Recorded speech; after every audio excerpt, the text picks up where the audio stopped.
जोहार साथियों, जिंदाबाद। नमस्कार। क्या मैं लाइव आ गया हूं? साथ ही कमेंट में जवाब दें। क्या मैं लाइव आ गया हूं? एक महत्वपूर्ण विषय के लिए चर्चा करने के लिए मैं आज लाइव आया हूं। और निवेदन है आप सभी लोगों से कि अधिक से अधिक इस वीडियो को शेयर करें, ताकि मेरी जो आवाज़ है वो आप सब लोगों तक पहुंच जाए, हमारे कई साथियों तक पहुंच जाए।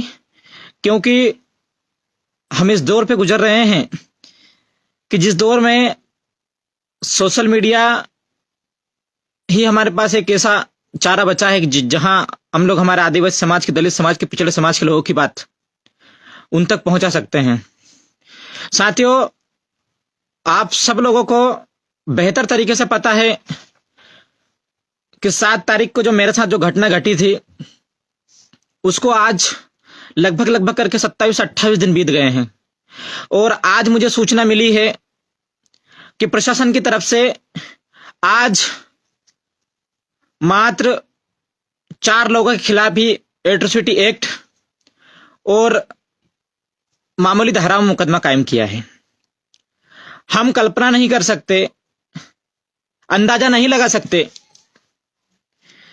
कि जिस देश में, जिस प्रदेश में आदिवासियों की 2 करोड़ जनसंख्या हो, 47 आदिवासी रिजर्व सीट हो, उस देश के आदिवासी के साथ, उस प्रदेश के आदिवासी के साथ उसे न्याय लेने के लिए, एक एफआईआर कायमी करवाने के लिए आंदोलन करना पड़े, चक्का जाम करना पड़े, एसपी कार्यालय का घेराव करना पड़े, उनको धमकियां देना पड़े। इसके बाद में 28 दिन बाद उसमें एफआईआर होती है। 7 तारीख को मेरे खिलाफ किसी प्रकार से कोई एफआईआर नहीं थी, न किसी प्रकार से कोई अपराध था, न थाने में किसी प्रकार से कोई पंजीब आवेदन दिया गया था। इसके बावजूद भी थाना प्रभारी सुनील शर्मा ने गुंडों खात पिटवाया और वहां से मुझे हैंड टू हैंड एफआईआर करके 151 में कायमी करके 4 दिन जेल भेज दिया। एफआईआर कायमी हुआ का आज अभी कम से कम 11 बजे की बात है, 4 से 5 बजने वाले। अभी तक इन लोगों को अरेस्ट नहीं किया है। मैं शुरू से पूरी घटना का ब्यौरा देना चाहता हूं। साथियों, आप सभी को पता होगा कि 16 तारीख को हरणगांव के अंदर एक आदिवासियों को देवस्थान खंडराव बाबा मेला की जमीन को लेकर मैं एक बड़े आंदोलन की चेतावनी दे चुका था। उसी आंदोलन से पहले 15 तारीख को मेरे को जिला बाजार का नोटिस दिया जाता है। इसके बाद में मैं उसमें लग जाता हूं। इसके बाद में फिर हम लोग 10 मई को फिर से उसी बाबा की भूमि को लेकर आंदोलन की तैयारी करते हैं। डबल से मेरे को 7 तारीख को अरेस्ट कर लिया जाता है, किसी एक षड्यंत्र के तहत एक मामले को उलझाकर। अब मेरे साथ जिन लोगों ने जो मारपीट की थी, उनमें हमने एफिडेविट में बाकायदा 17-18 नाम दिए थे। उसमें से मात्र 4 लोगों के खिलाफ ही एफआईआर कायमी की है। हम उसकी आलोचना करते हैं, निंदनीय करते हैं। अफसोस यह है कि जिन भाजपा नेताओं को, जिन भाजपा के इशारों पे प्रशासन, खातेगांव देवास प्रशासन काम कर रहा है, पूरी तरीके से इन्होंने साइड में रख दिया है। इस बात का हमें दुख है। एक तरफ तो हम ढिंडोरा पीटते हैं कि कानून और संविधान सभी के लिए बराबर है, लेकिन ऐसा दरअसल बिल्कुल भी नहीं हो रहा है धरातल की स्थिति पे। अगर कानून किसी के लिए लागू हो रहा है तो वो आदिवासी, दलित, पिछड़े लोगों के ऊपर हो रहा है। अब मैं जो 10 मुख्य जो हमारे जो प्रमुख जो अपराधी लोग थे, उनका मैं बाकायदा नाम बताना चाहता हूं। और एक और बात मैं स्पष्ट तरीके से करना, बहुत सारे लोग एलिगेशन लगा रहे हैं कि कुछ लोगों को छोड़ दिया गया है और हमको निर्दोषों को फंसा रहा जाता। मैं रामदेव ककोड़िया और हमारा आदिवासी समाज का कोई भी व्यक्ति निर्दोष के ऊपर किसी प्रकार से ना कोई अपराध करता है, ना उनको किसी फंसाने का कार्य करता है। और अगर निर्दोष को हम लोग अगर किसी प्रकार से फंसाने का कार्य करते तो हमारी ये नौबत नहीं आती कि आदिवासियों का तुम दिन दोहरे थाने के अंदर बुला के पीट सके। तो मैं जो नाम है, मुख्य नाम बताना चाहता हूं। ये सभी उन अपराधियों तक भी बताना चाहता हूं कि कौन कौन नाम है। सबसे फर्स्ट में नाम है राम सिंह यादव, पहला नाम। दूसरा नाम है विनोद बिश्नोई। तीसरा जो नाम है अर्पित तिवारी। चौथा जो नाम है कचरू पटेल, जो कि भाजपा का मंडल अध्यक्ष है। इसके खिलाफ भी एफआईआर होनी चाहिए थी, इसकी गिरफ्तारी होनी चाहिए थी, इनके खिलाफ एफआईआर नहीं हुई। दूसरी है रवि शर्मा, ये भी भाजपा का नेता है। इन्होंने भी मेरे साथ मारपीट की थी, इनके खिलाफ भी अभी तक मुकदमा कायमी नहीं हुआ। और इसके बाद में जो छठवां नाम है रवि वाटिका का, इनके खिलाफ भी मुकदमा कायमी नहीं किया प्रशासन ने। योगेश तिवारी, इसके खिलाफ भी मुकदमा कायमी नहीं किया प्रशासन ने। धीरज जोशी खातेगांव का ही रहने वाला, इसके खिलाफ भी मुकदमा कायमी नहीं किया प्रशासन ने। इसके बाद में जो सत्यनारायण किरापा, जो कहीं ना कहीं खातेगांव में शायद दुकान चलाता, उसके खिलाफ भी किसी प्रकार से मुकदमा प्रशासन ने कायमी नहीं किया है। और ना ही वीरेंद्र चौहान के खिलाफ मुकदमा कायमी किया है, ना सचिन शर्मा के खिलाफ मुकदमा कायमी किया है, ना धर्मेंद्र शर्मा के खिलाफ मुकदमा कायमी किया है।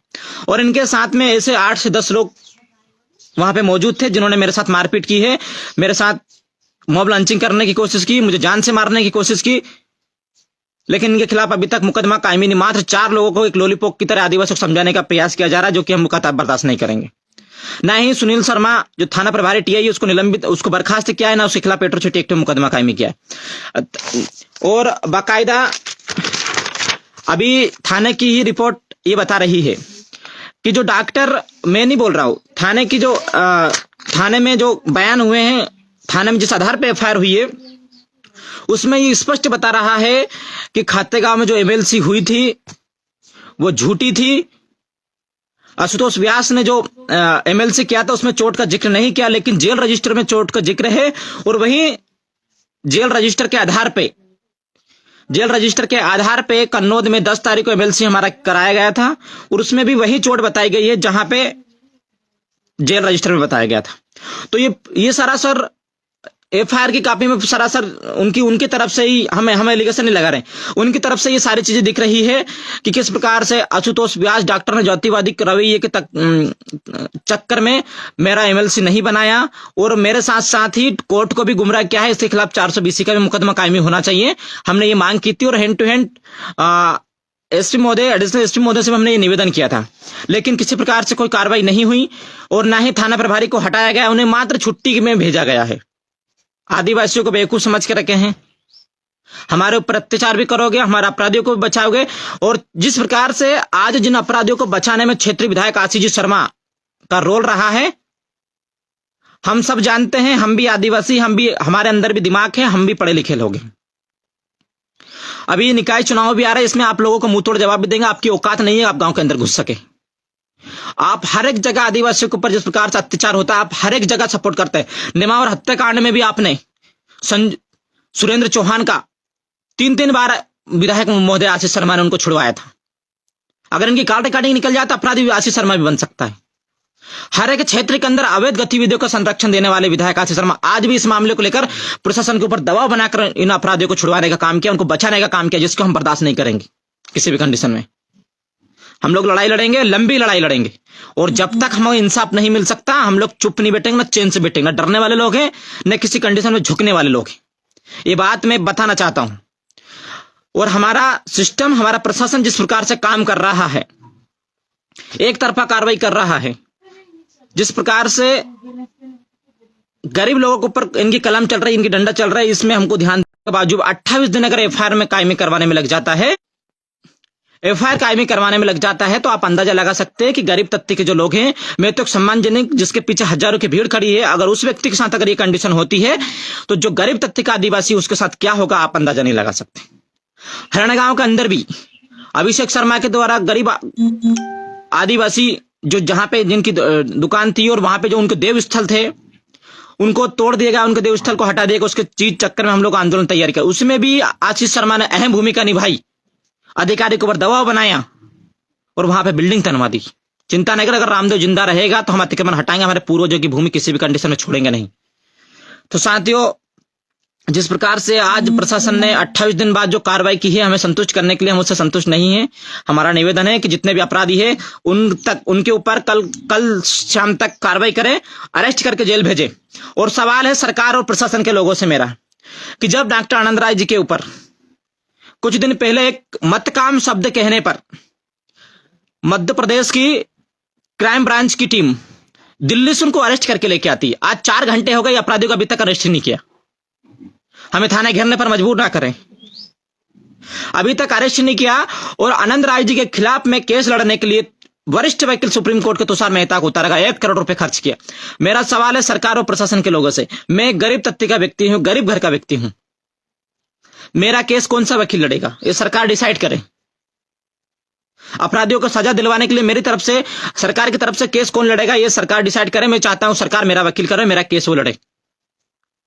और अगर नहीं लड़ सकते, नहीं कर सकते, तो ये ढिंडोरा पीटना बंद कर दीजिए। शिवराज मामा, जो आप बोलते हैं मैं आदिवासियों का हितैषी हूं। कुछ महीने पहले की बात है, आपने आनंद राय जी ने जो पीओबी घोटाले की जो आवाज उठाई थी, उस पर उनको अरेस्ट किया गया और हैंड टू हैंड एक मतकाम शब्द कहने पर उनको दिल्ली से अरेस्ट किया गया। लेकिन मेरे साथ तो कई प्रकार की गाली गलौज हुई। थाने के अंदर सुनील शर्मा और थाना प्रभारी सुनील शर्मा और उनके 20 से 25 गुंडों के द्वारा मॉब लंचिंग करने की कोशिश की। जमीन पर पटक पटक के मारा गया, पीटा गया। अभी तक उनकी गिरफ्तारी नहीं हुई है। प्रदेश के मुखिया सो रहे हैं।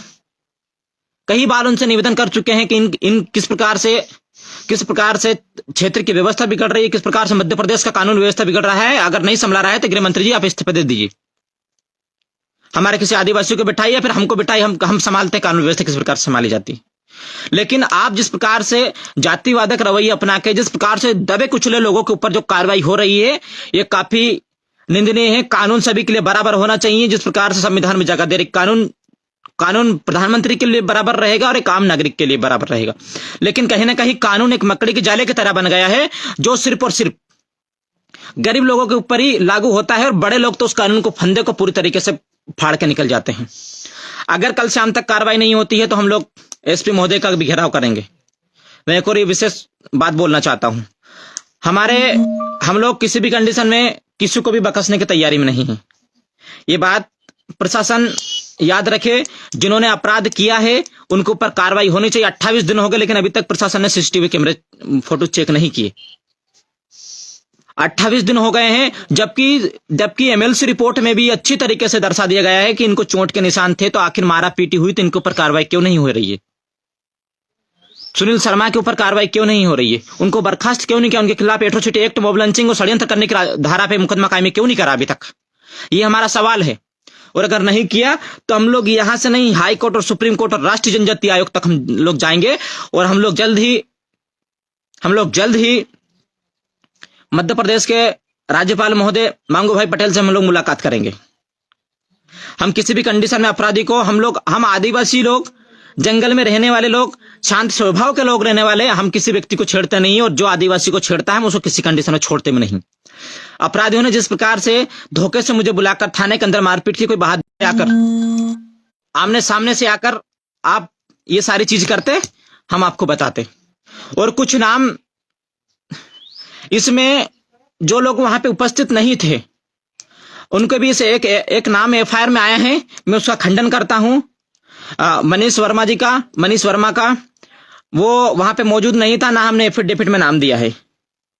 उनके ऊपर जो कार्रवाई हुई है वो किस प्रकार से हुई है ये हम लोग नहीं जानते।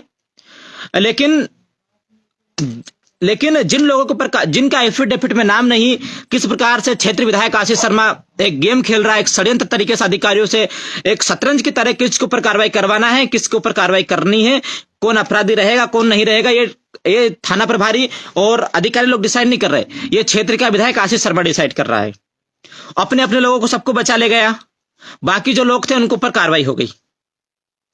ये दोहरी राजनीति ये लोग भी समझ चुके होंगे और तुम्हारे जो दोहरी जो राजनीति है हम भी समझते अच्छी तरीके से। आशीष शर्मा विधायक महोदय जी, आपको भी कहीं ना कहीं आदिवासियों ने वोट दिया है और आप जिस प्रकार से आदिवासियों के ऊपर अत्याचार करने के मामले में आप हमेशा अपराधियों का संरक्षण देते हैं, हम ये बर्दाश्त नहीं करेंगे किसी भी कंडीशन में। निकाय चुनाव में भी आपको जवाब देंगे और विधानसभा चुनाव में भी आपको जवाब देंगे हम अच्छी तरीके से। तो मेरा निवेदन है प्रशासन से कि जिनके मैंने नाम दिए, मैं एक बार पुनः नाम बताना चाहता हूं, जो छूट चुके हैं नाम। विनोद बिश्नोई, कचरू पटेल जो भाजपा के एक नेता है, बरछा का रहने वाला है, साकटिया का रहने वाला है, इसके खिलाफ कार्रवाई अभी तक नहीं हुई है। और रवि शर्मा, रवि वाटिका, योगेश तिवारी, इसके बाद धीरज जोशी, सत्यनारायण किरापा, वीरेंद्र चौहान, सचिन शर्मा, धर्मेंद्र शर्मा और भी इनके साथ जो 8 से 10 लोग थे, इनके खिलाफ कल शाम तक कार्रवाई होनी चाहिए, इनको गिरफ्तारी होनी चाहिए, इनका अरेस्ट होना चाहिए। अगर इनको जेल नहीं भेजा जाता तो हम लोग कल हमारे हिसाब से जो भी रहेगा हम तैयारी करेंगे। न डरने वाले लोग हैं, न किसी कंडीशन में किसी के सामने झुकेंगे। ये प्रदेश, ये देश आदिवासियों का है और अगर आदिवासियों का ये ऊपर अगर अत्याचार बढ़ेगा तो इतना याद रख ले कि हमारा जिस दिन सब्र का बांध टूट जाएगा उस दिन नुकसान में हो जाओगे आप। और जितने भी टचपुंजे जो गुंडे मवाली है ना, इनका तो हम लोग बेकायदा इलाज करेंगे, चिंता ना करें। हम लोग भी कहीं ना कहीं जो अत्याचार का जो पानी है वो सर से ऊपर ज्यादा बढ़ता जा रहा है। हम लोग हमेशा कानून का सहारा लेते हैं, लेकिन कानून ये नहीं कि 28 दिन तक हमारे ऊपर अत्याचार होता है, एफआईआर कायमी नहीं होती। कब तक कानून पर भरोसा करेंगे हम लोग? कब तक हम न्यायपालिका में भरोसा करेंगे? कब तक हम कानून को मानते रहेंगे? कब तक संविधान को मानते रहेंगे?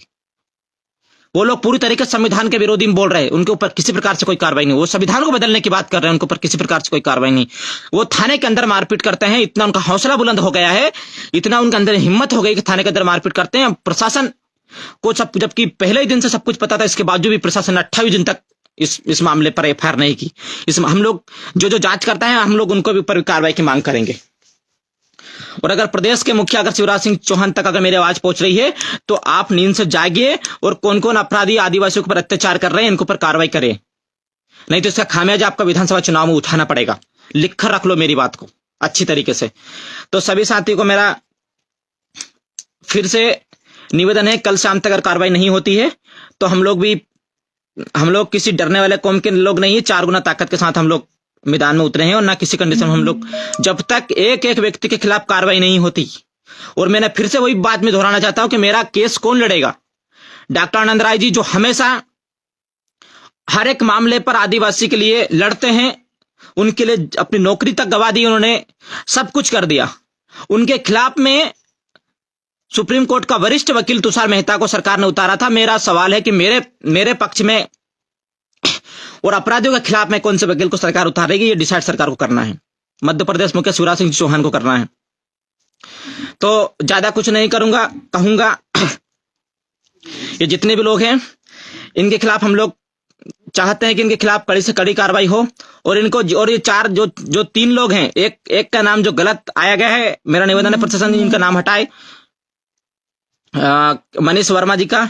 बाकी जो 3 लोग हैं, इनके खिलाफ अभी मुकदमा कायमी होगा। 4 घंटे हो गए ये खुले घूम रहे हैं, इनको गिरफ्तार करके जेल भेजे, बाकी लोगों को कल अरेस्ट करके जेल भेजे। हमारा यह निवेदन है प्रशासन से हाथ जोड़ के। और हमें उम्मीद है कप्तान महोदय साहब से, हमें उम्मीद है अतिरिक्त पुलिस अधीक्षक महोदय कन्नौज से, कि हमारी मांग पूरी होगी और कार्रवाई होगी। डॉक्टर के ऊपर भी 420 का मुकदमा कल शाम तक कार्रवाई होनी चाहिए। दूसरी बात, थाना प्रभारी के ऊपर भी जो भी, जबकि और जो एफआईआर की जो कॉपी है उसमें स्पष्ट तरीके से लिखा गया है कि सुनील शर्मा के सामने मारपीट हुई है।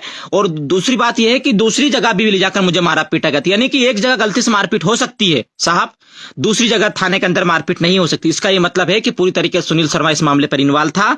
यह खुद एफआईआर की कॉपी से यह चीज दर्शाती है। तो सुनील शर्मा के खिलाफ भी एट्रोसिटी एक्ट और मॉब लॉन्चिंग करने की कोशिश और दूसरी षड्यंत्र रचने की, इन सभी धाराओं में मुकदमा कायमी होना चाहिए। नहीं तो हम लोग कल सारी चीजें हम लोग डिसाइड करेंगे। हम चुप बैठने वाले लोगों में से नहीं हैं किसी भी कंडीशन में। सभी साथियों, क्रांतिकारी जोहार। तुम्हारा भाई सतपुड़ा और प्रकृति की गोद में है, मैं सुरक्षित हूं। और ना प्रशासन ने अभी तक, एक और बात मैं कहना चाहता हूं, प्रशासन ने किसी प्रकार से जो आश्वासन दिया था, किसी प्रकार से मेरे जिला भदर की कार्रवाई में किसी प्रकार से कोई कार्रवाई नहीं हुई है। डॉक्टर आनंद राय जी इस मामले को लेकर पूरी तरीके से लगे हुए हैं। और मैं धन्यवाद देना चाहता हूं कि वो अपने पर्सनल पैसे खर्च करके वकीलों का कर करके उन्होंने एक संभाग आयुक्त उज्जैन में याचिका लगाई है। और जबकि प्रशासन ने बोला था कि हम जल्द से जल्द इस मामले को कमीशन कोर्ट से खारिज कराएंगे, लेकिन साथियों 1 महीने आज से, यानी कि 23 तारीख को मेरी वहां पे सुनवाई होनी है, यानी कि आज से लगभग 20 दिन बाद वहां पे सुनवाई होनी है। तो प्रशासन ने जिला भर की कार्रवाई में किसी प्रकार से हमारी कोई मदद नहीं किया है, इस बात का हमें दुख है। और हम प्रशासन से कहना चाहते हैं, आपने जो सार्वजनिक मंच पे जो वादा किया था, आप उस पर कायम रहिए। आप 10 से 15 हजार की जो भीड़ है, अगर उनको गुमराह करने की कोशिश करेंगे, उनको बेवकूफ समझेंगे, तो इसका खामियाजा आपको चुकाना पड़ेगा। इस बात का विशेष ध्यान रखें। मेरा निवेदन है प्रशासन से और उज्जैन आईजी साहब से भी निवेदन है कि इस मामले को संज्ञान ले। और दूसरी बात, मेरा एक और निवेदन है मध्य प्रदेश के मामा शिवराज सिंह चौहान से कि इस मामले को संज्ञान ले और मेरे लिए वकील की व्यवस्था करें। और उसी वकील को उतारे जिस वकील को आपने एक आदिवासी के लिए उतारा था, लक्ष्मण सिंह मरकाम के लिए। मैं भी एक आदिवासी हूं और मैं चाहता हूं कि आप मेरे लिए वकील उतारें। और उसी वरिष्ठ वकील के लिए आप, उसी एक आदिवासी के लिए आपने, जो हमेशा आदिवासियों के लिए लड़ता है, एक फर्जी आदिवासी के लिए आपने इतने बड़े वकीलों को उतारा, 1 करोड़ रुपए से ज्यादा आपने उनके लिए खर्च किया है। मैं एक सच्चा आदिवासी हूं और हमेशा समाज की लड़ाई लड़ता हूं, और मैं गरीब घर का एक आदिवासी बेटा हूं। तो मैं चाहता हूं, आप मेरे मामा हैं, मैं आपका भांजा हूं, मैं चाहता हूं कि आप मेरी लड़ाई लड़ेंगे और आप मेरे लिए वकील करेंगे, और जितने भी अपराधी हैं इन तक कल तक कार्रवाई होगी। तो सभी साथियों, क्रांतिकारी जोहार, जिंदाबाद।